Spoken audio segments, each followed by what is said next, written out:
Hello, everyone. Welcome back to the Ask Dr. Be Good show, the show where we bring you the practice of pedagogy and the politics around public education.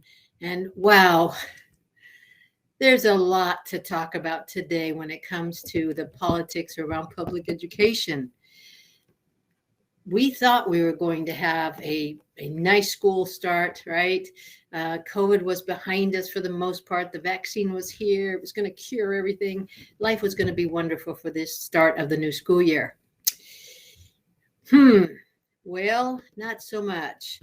The Delta variant has caused us to have to possibly rethink all of the protocols that we had eased up on a little bit, and schools are willing to do that. But in some states, like in Florida and Texas, we have governors who have said, nope, we don't want and will not allow governmental entities, including public schools, to have a mask mandate.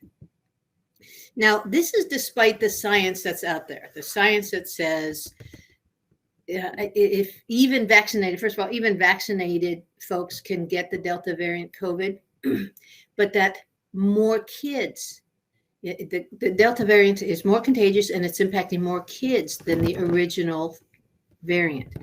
So if we know that we have kids coming from their home environments with people who have been around other people, and then coming to a classroom where you may have 20, 25 kids, and that's in the elementary, and the upper grades, it might be even more.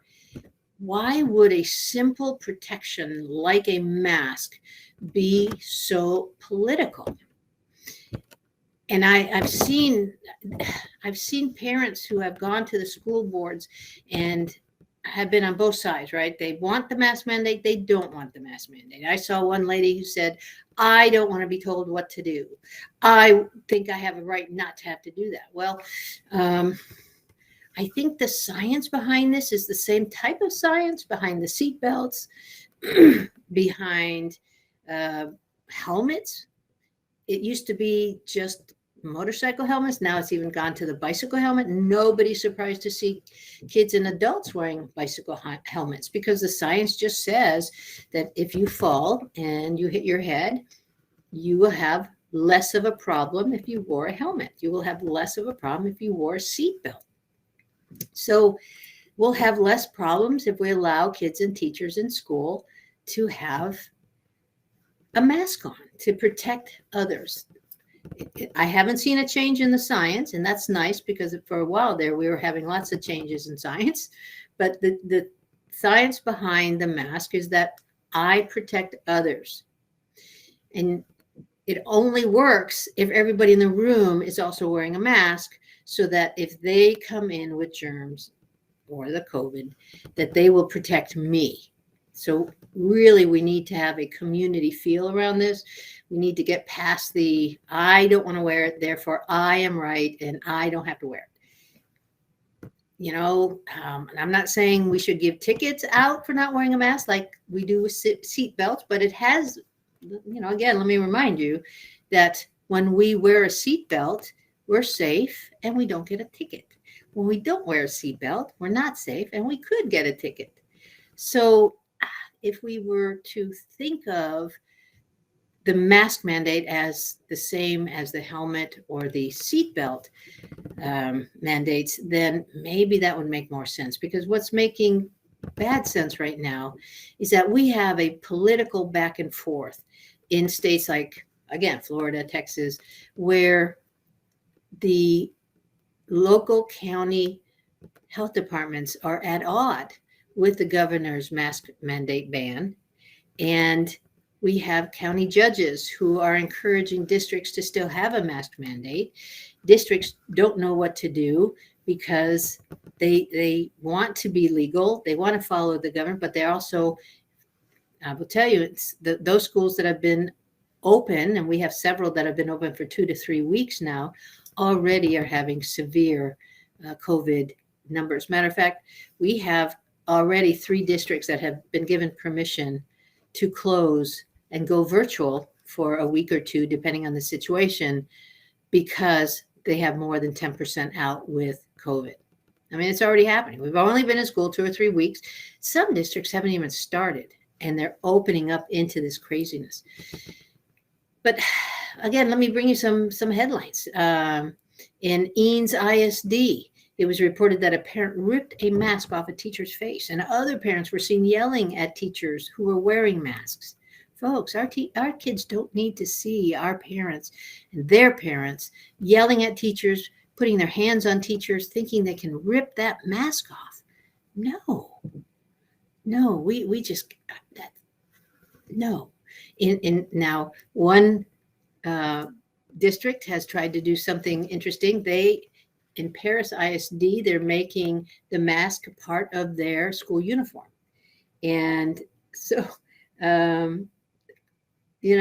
I asked a school lawyer what they thought of that, because the district seems to think that the Board of Education has the power to not have to follow the governor's mandate if the board passes this rule that kids have to wear the mask because of safety issues. So we know that's going to be challenged, don't we? It will. And then let's see, Fort Worth ISD. At first, it wasn't going to have a mask mandate. Then 100 doctors signed a letter, a petition to the superintendent in Fort Worth, asking him to have a mask mandate because they were seeing such an increase in numbers and seeing many more kids in the ICU, and many times with RSV too, both RSV and COVID at the same time. So they're asking Fort Worth ISD to mandate masks. So Fort Worth ISD has not only done that, but they've also joined a lawsuit against the governor to say that we have to, we're going to go with safety for kids first. And so we'll see what happens there. And just on Wednesday of this past week, the news came out that the first federal lawsuit filed against the Texas governor says mask mandate ban violates ADA Section 504. So let's see what that says in the article.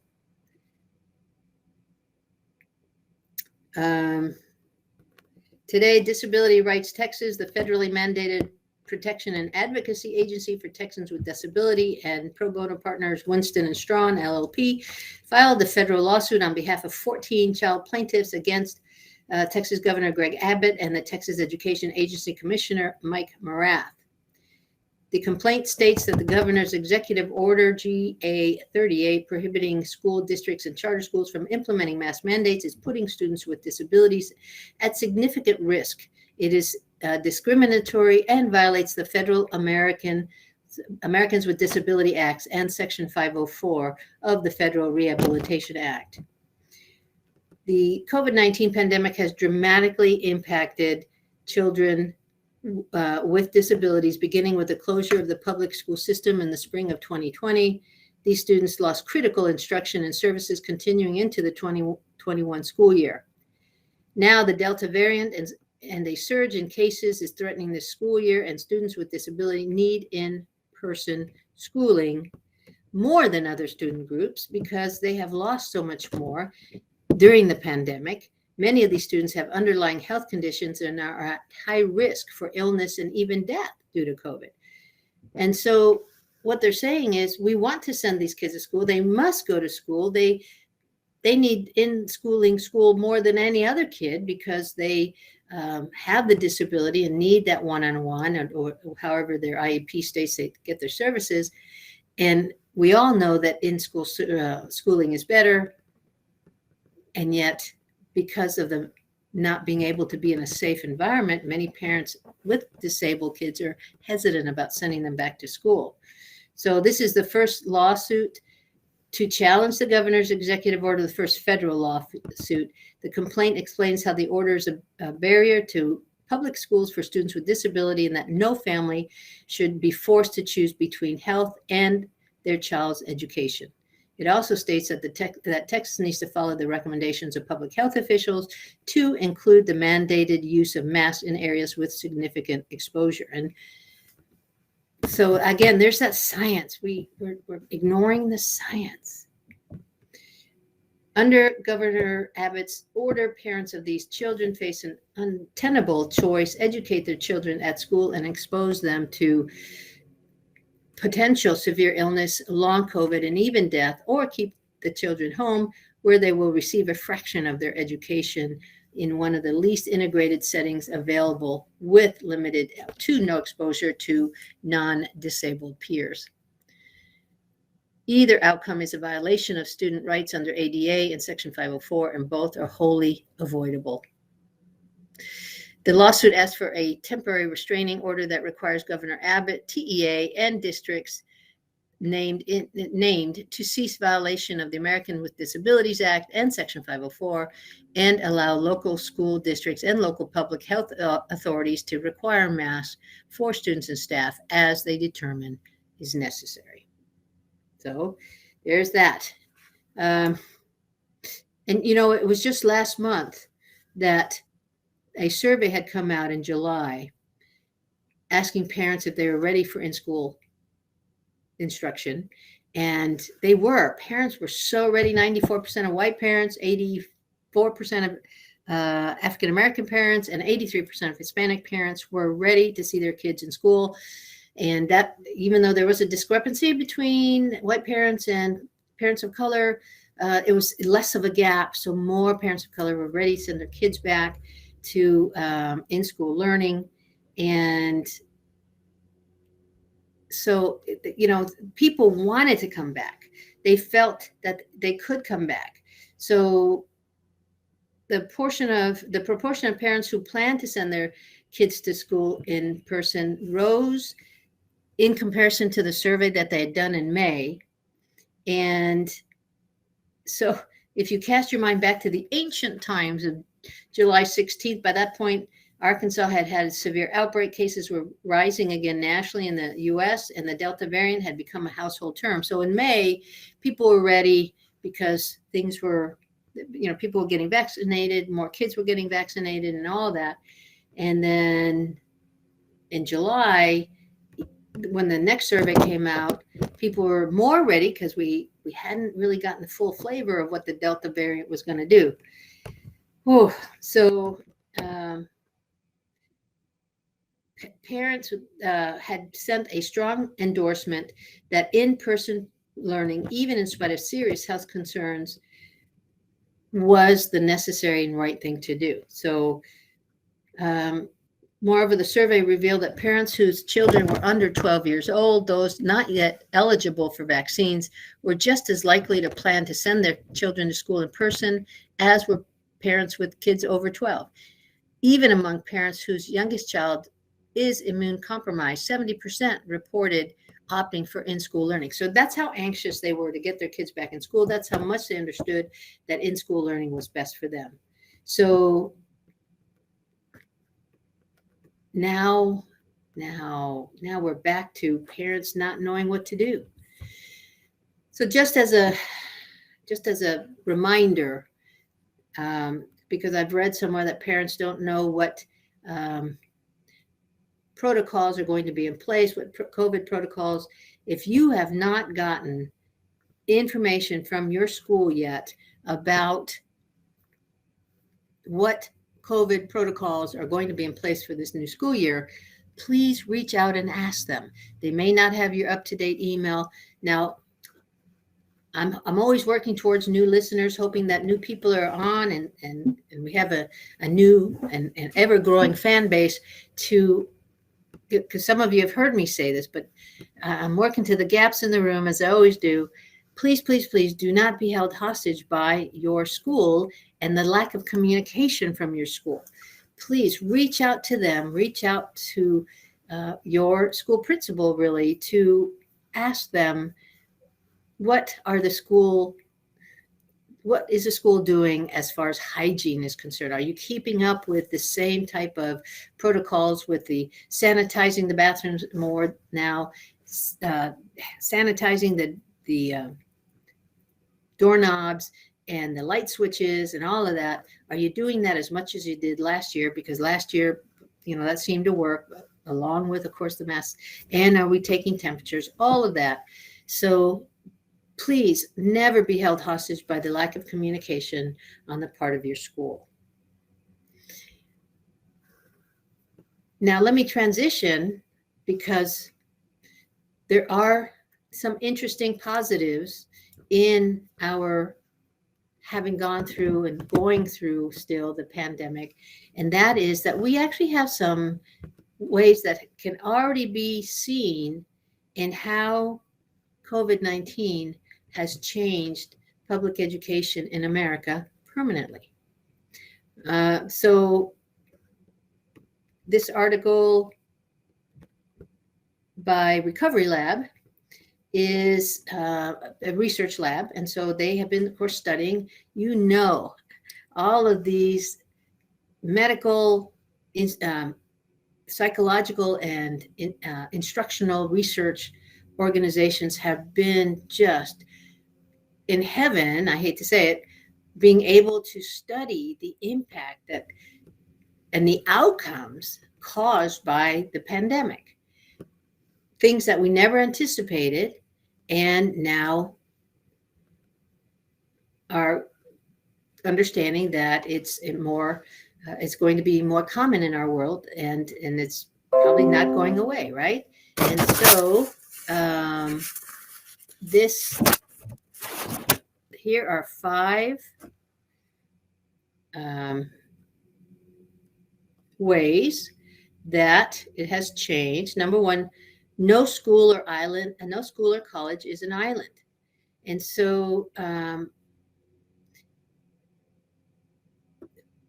the schools are now being respected a little bit more, we hope, because it allows working mothers to have their kids in safe places. And that's always been important. If we didn't think school was safe, then moms would keep them home or be more involved in schools, right? Well, now we also know that colleges have had to really make sure their college kids are safe too, that they have meals, that they have Wi-Fi, a device. So colleges have had to become more like K-12 institutions in the sense of having to support their students. Number 2, online learning is here to stay. In some states, that is understood completely. We have, for example, I was talking to somebody in California, and he happened to mention that he and his wife had decided to keep their kindergartner at home another year. And I knew, and he didn't tell me he was from California, but I knew he must be from another state, because in Texas, that was not an option. In Texas, you are not allowed to have virtual school, at least not paid for right now. What is happening in some states like Texas is legislators are having to scramble and pass a law that allows virtual school, and in some cases to pay for virtual school, because we have this Delta variant that has just really wreaked havoc with our little ones. So in California and other states like California, Washington, Oregon, they still had the virtual school option, whereas in Texas and Florida and other states, we did not. So, and in Texas, now Texas is sort of fortunate because we have a special session, and because we have a special session, that has allowed us to write a new bill on virtual learning and sort of mandate how virtual learning would look.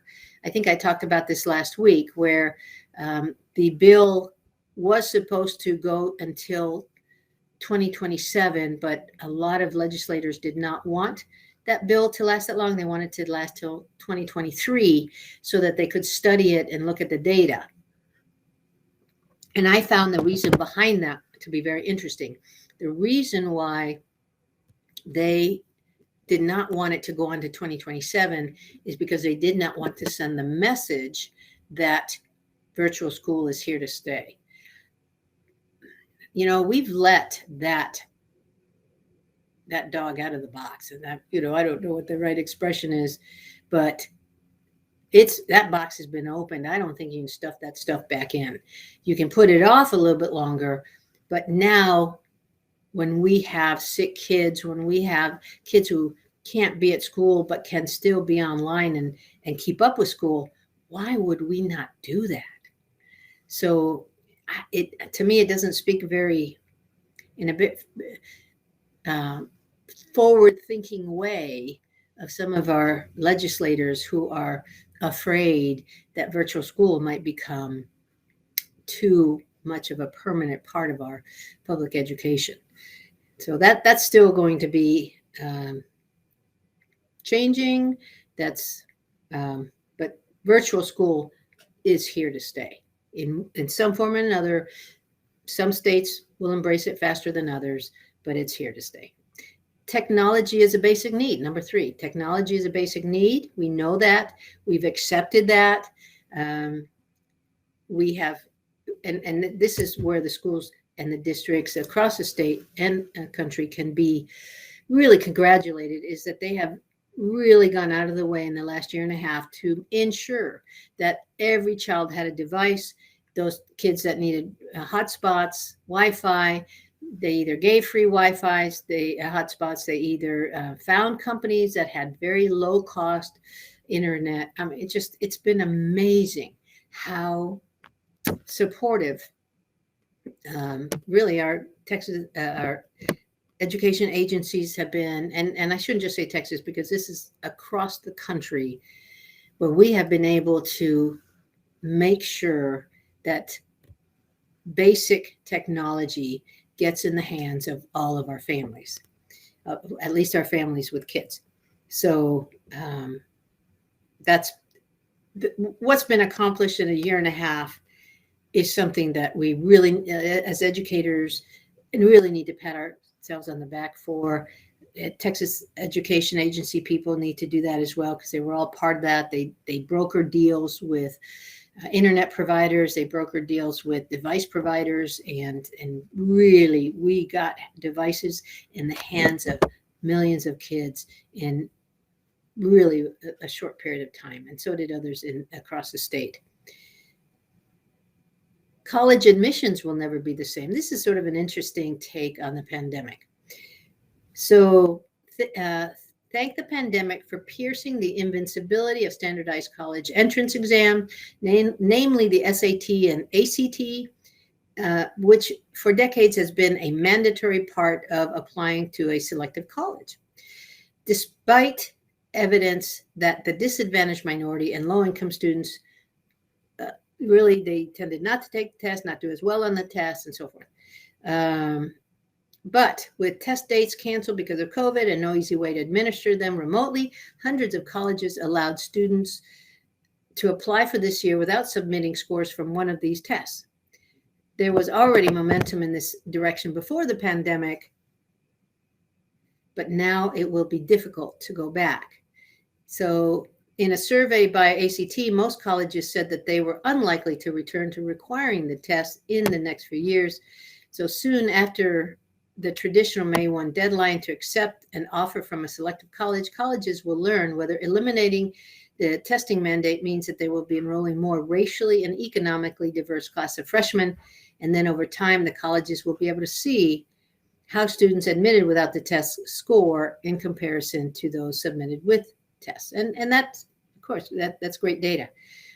They will still have to give supporting help to all students, whether they came in with an ACT or SAT, if the kids are struggling, right? So the support response would be the same, and hopefully we'll get more kids of color and kids from poor socioeconomic environments getting into school. All right, and So some experts in the field also say that de-emphasizing standardized testing is only a first step towards a more equitable college admission system, while in theory, relying more on letters of recommendation and personal essays in place of test scores seems like a good thing. One would force admissions officers to consider students as individuals. It's not clear how much this will even the playing field. So again, time, right?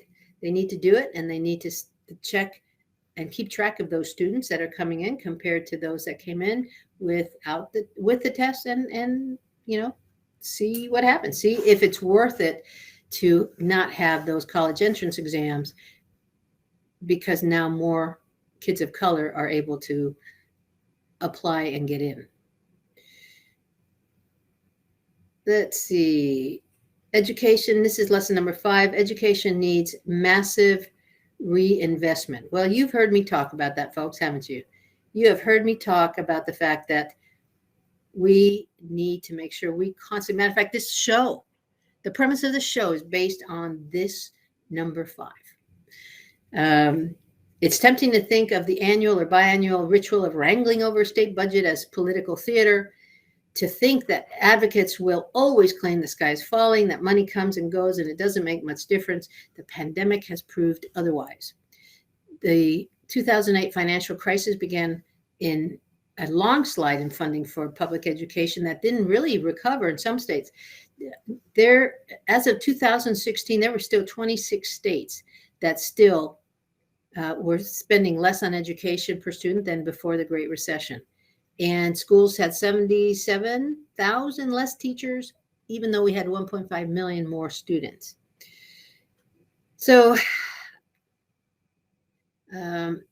public and even colleges, public higher education was receiving 3.4 billion less in 2019 than in 2008, while shifting costs heavily towards tuition. That's why colleges are have been so much more expensive. The result is that COVID hit an education system significantly weakened compared to a decade earlier. So one result, as the Government Accountability Office found last year, was that nearly 4 in 10 American school districts, at least half of the school buildings needed updated or updating, new heating, ventilation, and air conditioning. And certainly we know about the ventilation now. Many school districts are having to spend, and luckily they have the federal dollars to spend on adding ventilation systems to clean the air better. And of course, that is helping not only with COVID, but colds, common colds, and flu. There were so thousands and thousands fewer flu cases last year, phenomenally few. So that's going to help more than just COVID. Most educators agree that tapping the full potential of Americans to live healthy lives and contribute to a better economy will take a full throttle reinvestment in education. Biden's budget blueprint proposes boosting education funding for the next year by nearly $30 billion. Just as with little effort to close the digital divide, creative ideas are emerging to help students overcome financial hurdles and boost opportunities over the long term. So really what they're saying is what I've been saying now in August. It'll be 3 years that I started podcasting. I started podcasting on my own, a year and a half ago.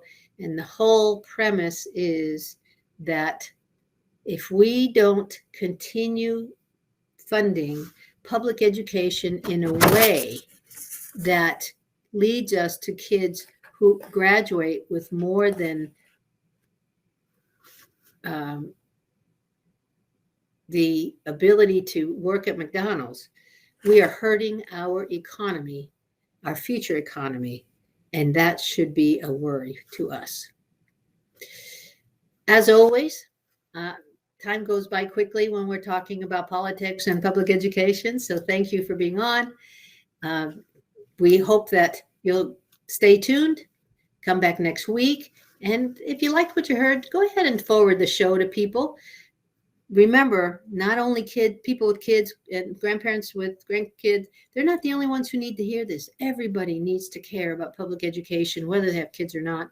So go ahead and forward the show, and let's make sure we build our advocacy army for public education. And if you And if you don't like what you see about the mask mandate, by the way, let me remind you, all you have to do is go to your internet, find your local and your state legislators and pop them an email that they've made very easy to do, telling them how you feel about the mask mandates. All right, everyone. Thank you, and we'll see you again next week.